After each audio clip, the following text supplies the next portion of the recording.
Look at that. That's what you want. Beautiful and tender. Hello muckers, hope you're well. Just got back from work. The missus wants something for tea. She said she wants something like hearty, so I've got 2 Aberdeen Angus beef braised steaks, and I'm going to try turn this into something banging. I'm going to do it in the slow cooker. I've got just over 4 hours. So yeah, I'm thinking I'm going to brown these off in the pan and yeah, make some sort of like, I don't know, like beef and gravy thing. But yeah, come watch. Right, so there's no planning in this. This is completely improvised. Gonna get a pan, gonna stick it on the heat, really hot. Yeah, really hot. A little bit of oil in there, and I'm just gonna sear the beef steaks on each side. And then yeah, we're gonna cut up some stuff and stick that in the slow cooker. I'll do that now, let you know. Right, pan's getting hot. I'm gonna hit it with a little bit of oil. Let that heat up. Don't be afraid to let this pan get really hot. If you put the steak in too early, it's just gonna boil. It'll go all gray and all the water come out. You wanna literally sear it, like sear both sides to lock in the flavor. Right, it's hot. You can actually see some steam coming off it. Gonna go in with the steaks. The result is steaming. It's steaming? No, it's frying.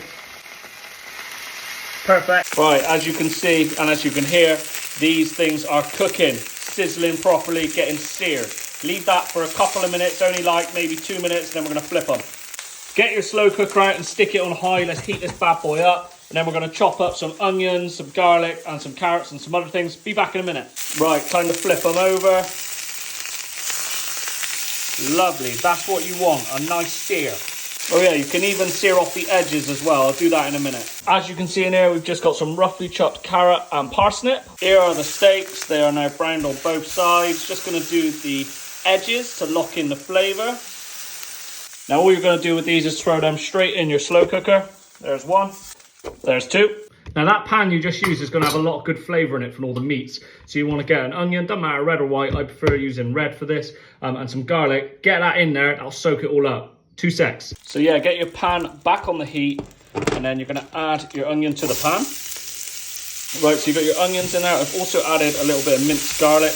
Give that a little wash around. Don't be afraid to let it stick a bit either. That's absolutely fine, because we're gonna deglaze it with some wine.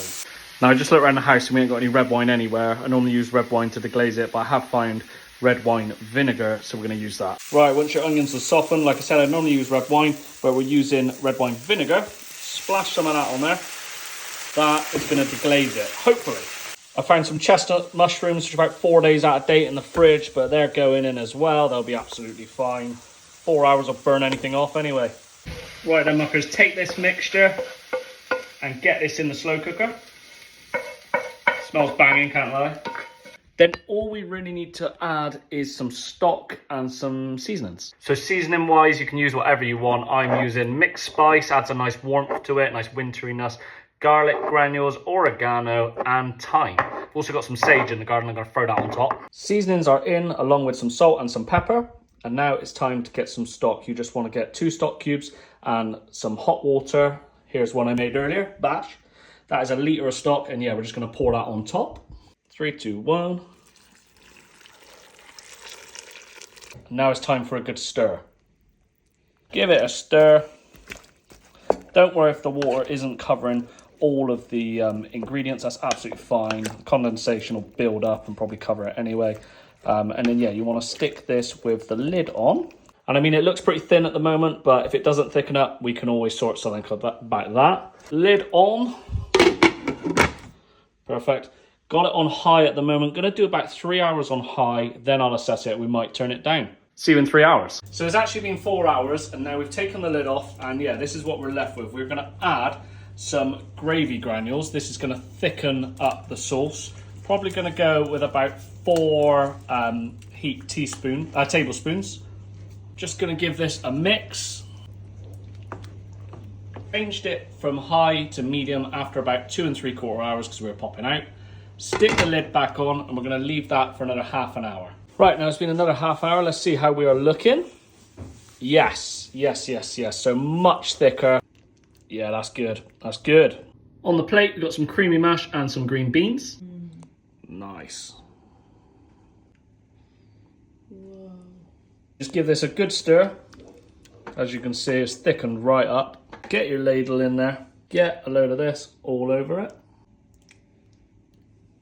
And there you have it. Tender beef, bit of veg, a nice thick gravy. Very rich. I'll get you a knife and fork just to show you. This should. Look at that. That's what you want. Beautiful and tender.